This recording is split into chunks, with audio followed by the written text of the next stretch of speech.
su hora y en su momento.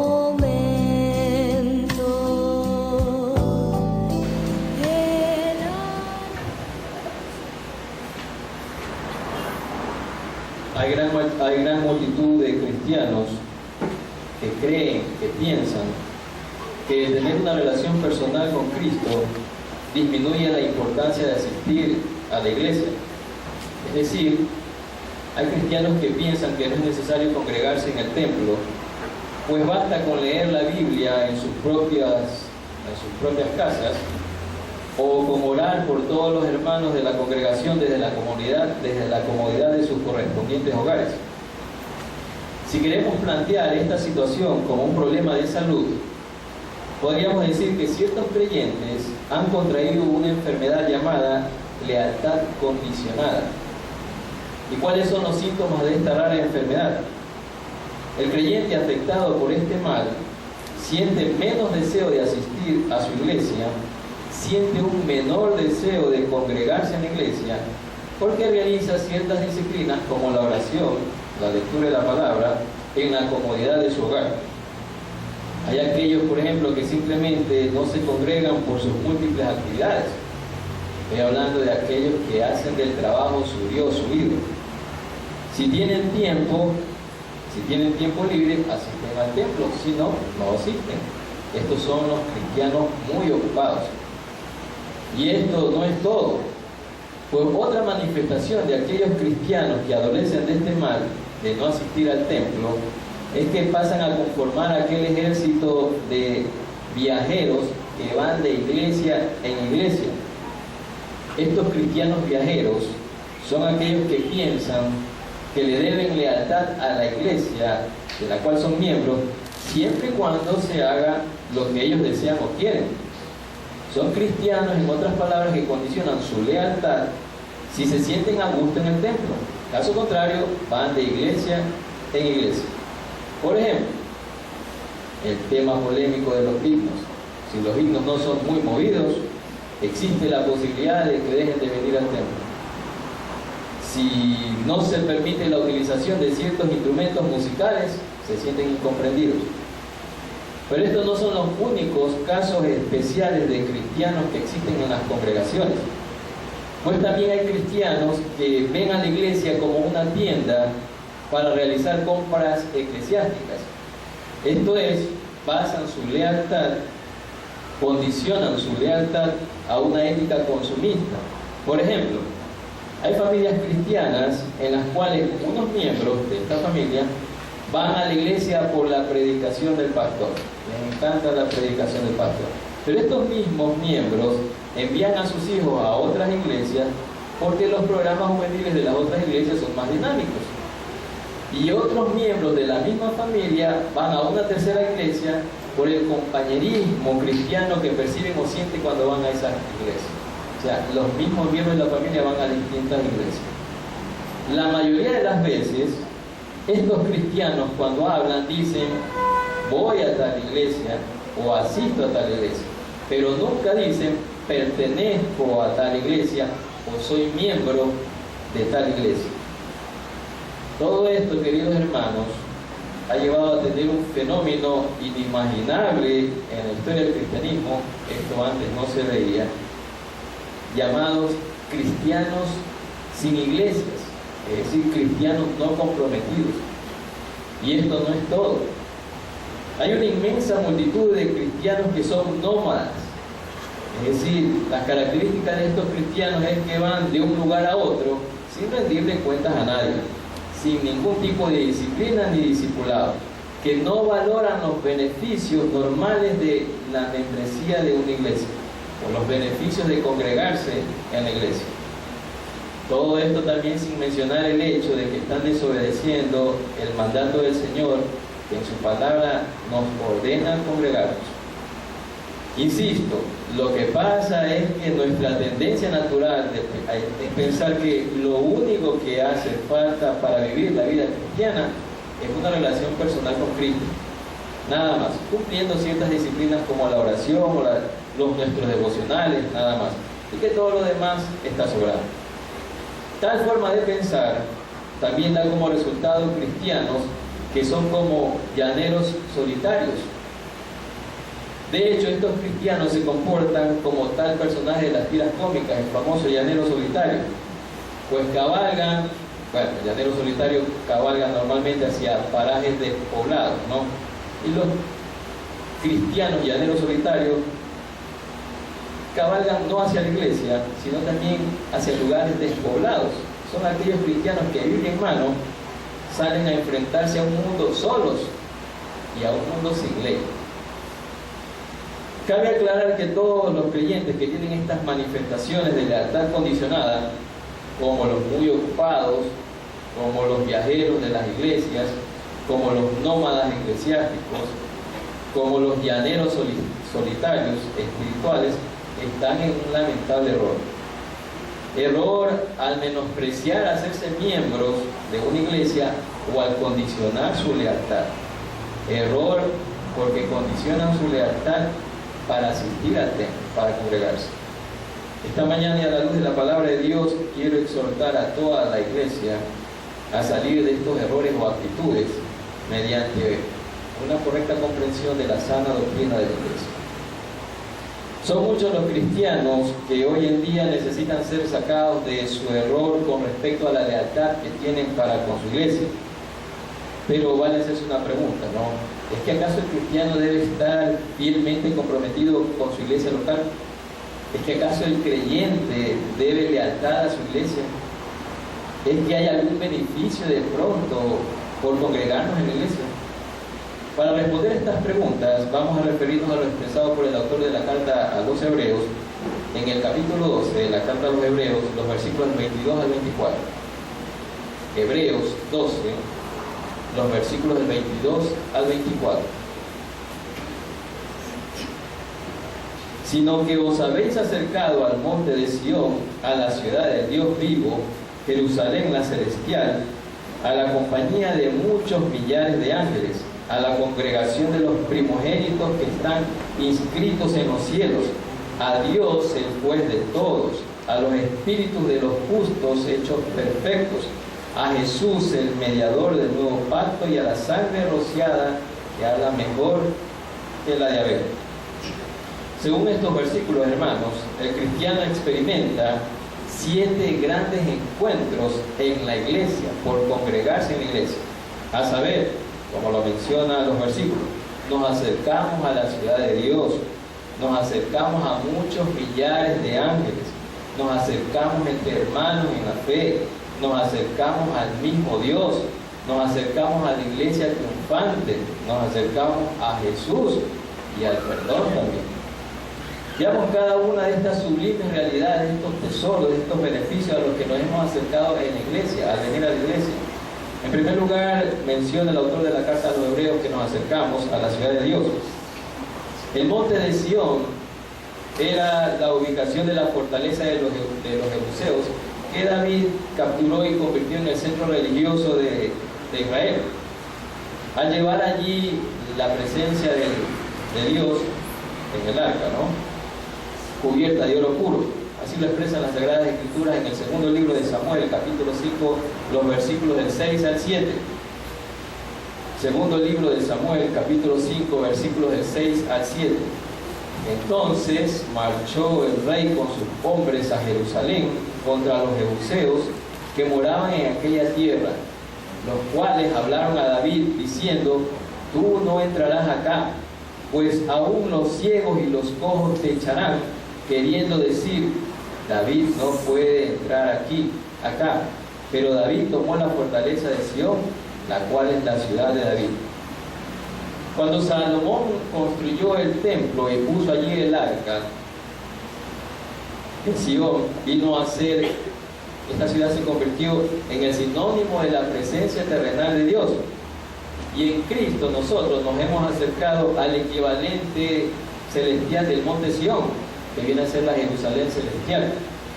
Literalmente nosotros no estamos allí, pero al mismo tiempo hemos llegado en espíritu a estar allí. Los cristianos somos ya ciudadanos de la ciudad celestial y estamos disfrutando desde ya de los privilegios de esa ciudadanía.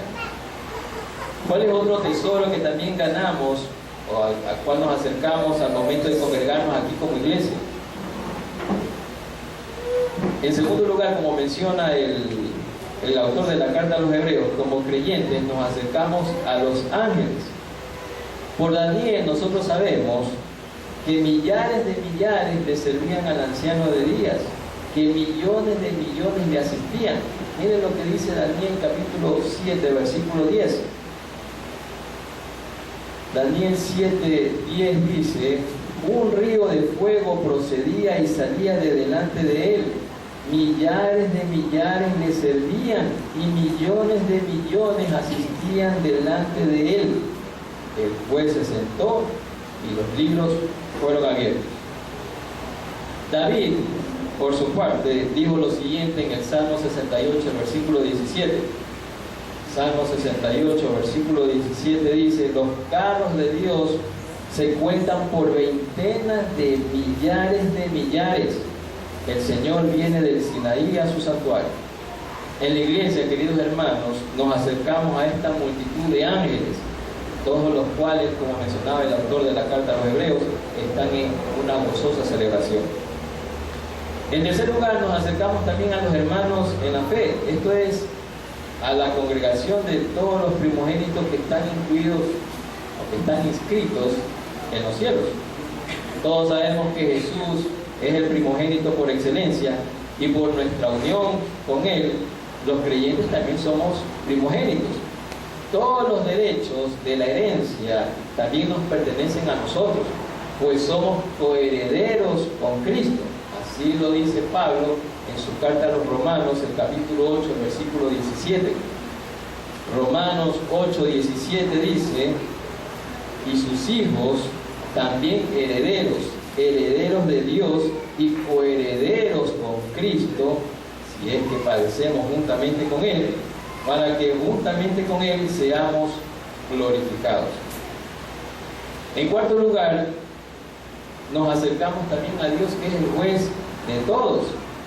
Y nosotros, cuando nos acercamos a Dios, nos acercamos obviamente con un temor reverente, porque Él es el juez de todos. No lo hacemos con un miedo cobarde, ¿no? Porque ya no deberíamos sentir miedo porque su Hijo sufrió el juicio en lugar de nosotros. Imaginémonos, queridos hermanos, podemos congregarnos ante nuestro buen Dios porque nadie nos puede causar, nadie nos puede poner juicio en su tribunal. Así también está escrito en su santa palabra. Romanos capítulo 8, versículo 33. Romanos 8:33 dice: ¿quién acusará a los escogidos de Dios? Dios es el que justifica. Nadie puede acusar. En quinto lugar, nos acercamos también a los espíritus de los justos hechos perfectos, como menciona la carta a los Hebreos. Aunque estos ya se encuentran en el cielo, hermanos, estamos identificados obviamente con todos los que partieron antes de nosotros. En sexto lugar, también nos acercamos a Jesús, al mediador del nuevo pacto. Todos sabemos que es por medio de Jesucristo que tenemos acceso a esa Sion celestial, a esa Jerusalén celestial, por medio del pacto de gracia y del perdón de los pecados. Y en séptimo lugar también nos acercamos, según el autor de la carta a los Hebreos, al perdón por la sangre rociada. Fíjense una característica muy especial de lo que menciona el autor de esta carta: a la sangre rociada, que habla mejor que la de Abel. La sangre de Abel clamaba condenación, clamaba justicia desde la tierra, juicio. La sangre de Abel clamaba, en otras palabras, venganza.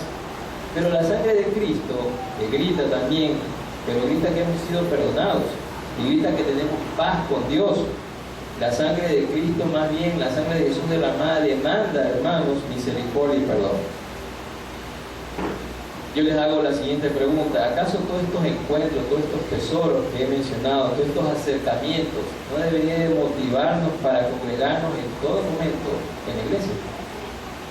Queridos hermanos, si esto que he mencionado no genera una fuente de deseo para congregarnos, si nada de lo mencionado genera una fuente de anhelo para querer estar en comunión con todos los miembros de la iglesia, Nada, absolutamente nada lo va a hacer, hermanos. Ahora, vale también contestarnos una segunda pregunta. ¿Quiénes somos en realidad como iglesia? Para que valga la pena congregarnos. ¿Quiénes somos en realidad como iglesia? Cuando estamos congregados, cuando estamos en comunión, todos los justos. Bueno, como iglesia somos el cuerpo de Cristo. Efesios capítulo 1, los versículos del 22 al 23. Efesios 1, del 22 al 23 dice: y sometió todas las cosas bajo sus pies, y lo dio por cabeza sobre todas las cosas a la iglesia, la cual es su cuerpo, la plenitud de aquel que todo lo llena en todo. Él es la cabeza, Cristo es la cabeza de la iglesia.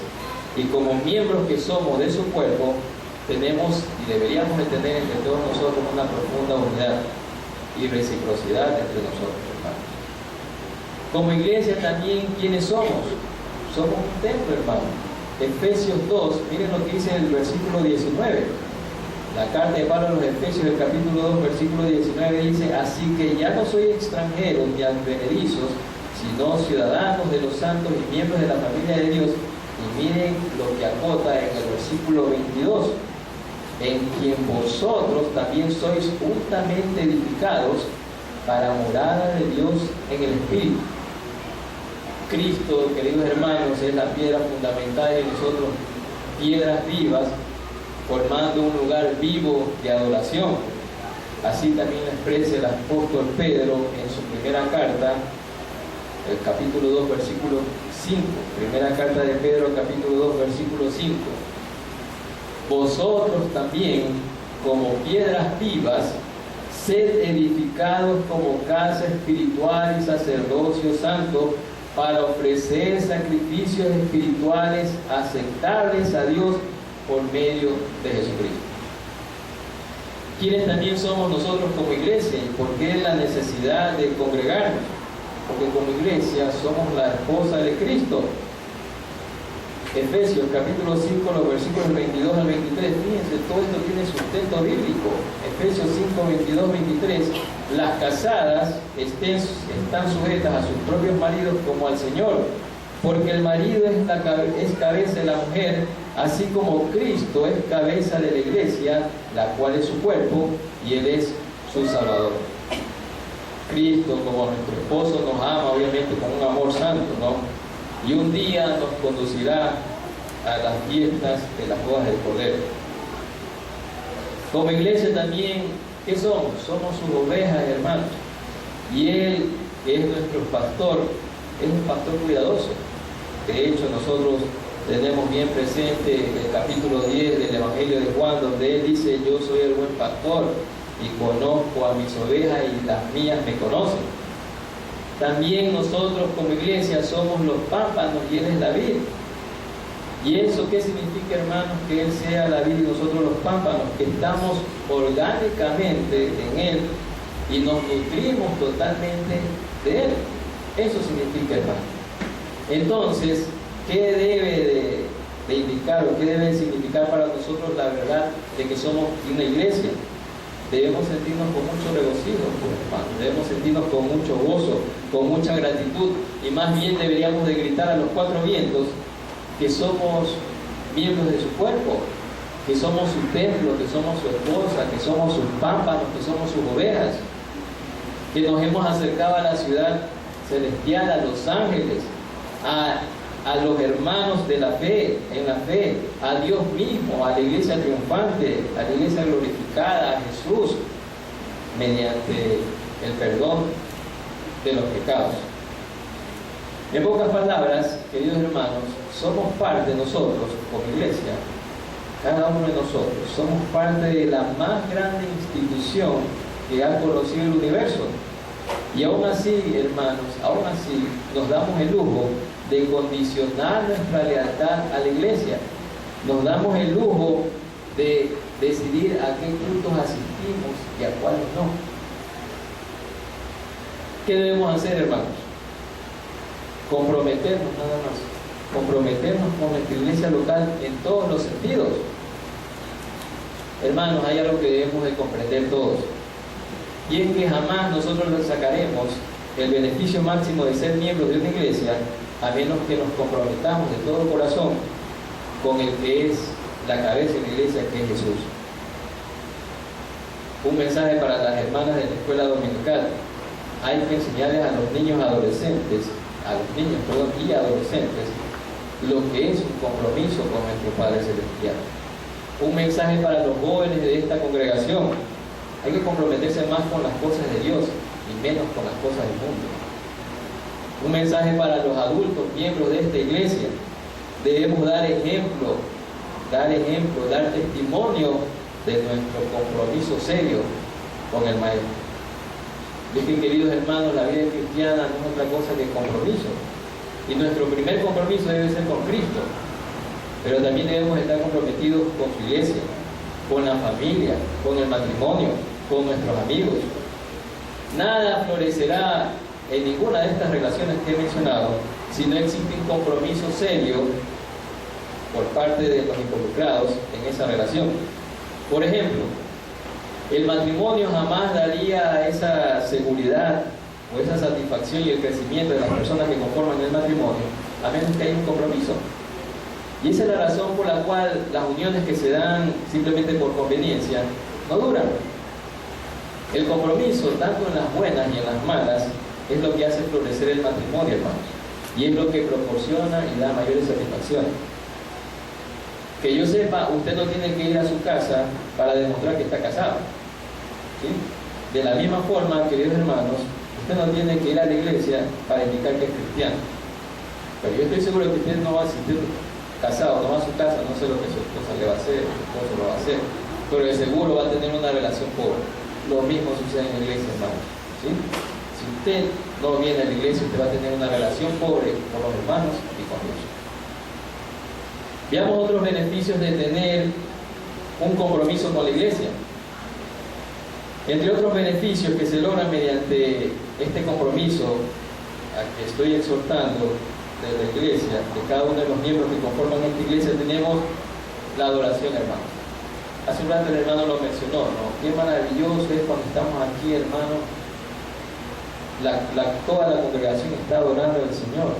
Estamos elevando nuestra alma al mismo Dios a través de esta adoración congregacional. Qué lindo se ve, qué lindo se siente, y estoy seguro que al Señor le agrada esto. ¿Cuál es el otro beneficio? El escuchar la predicación de la palabra de Dios, ya sea en los cultos devocionales o en los estudios bíblicos, hermanos. Esto es necesario para que nuestra alma se nutra del alimento apropiado, adecuado.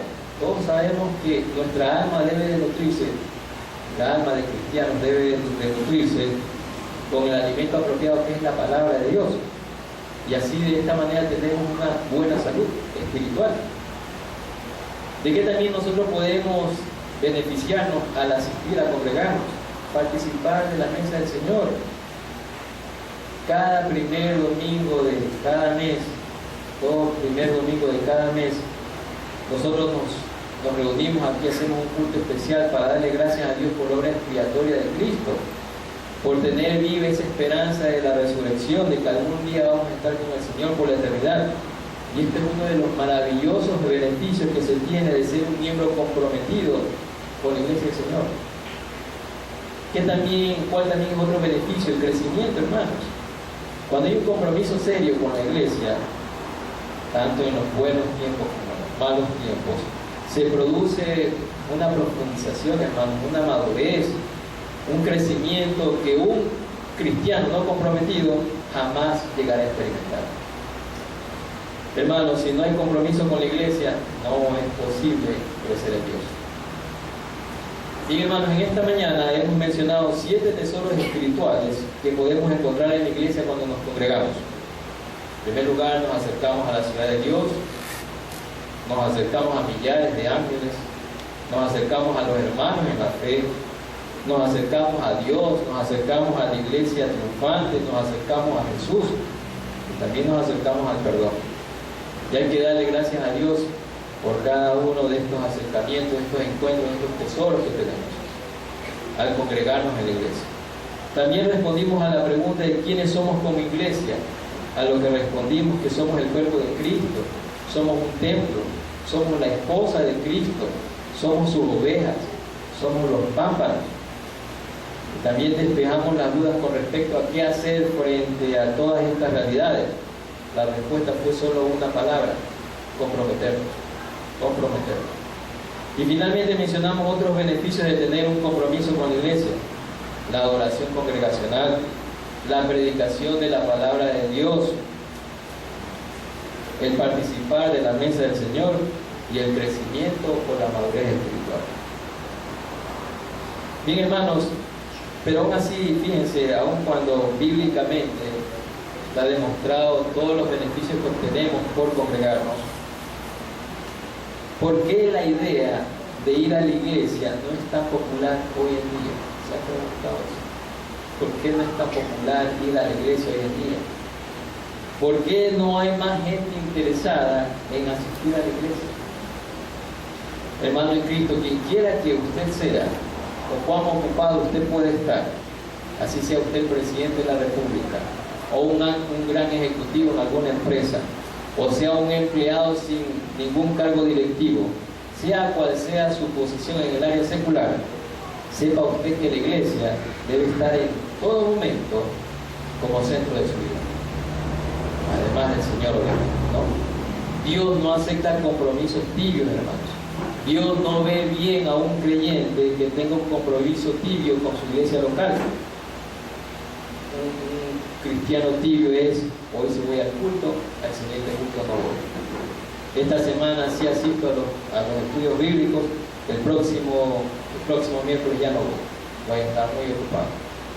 Querido hermano en Cristo, si usted es de aquellos que condiciona su lealtad a la iglesia del Señor, si usted es de aquellos que se mantiene alejado de las reuniones cristianas, llámense en los cultos devocionales, o los estudios bíblicos, o los cultos de oración, le propongo practicar las siguientes disciplinas.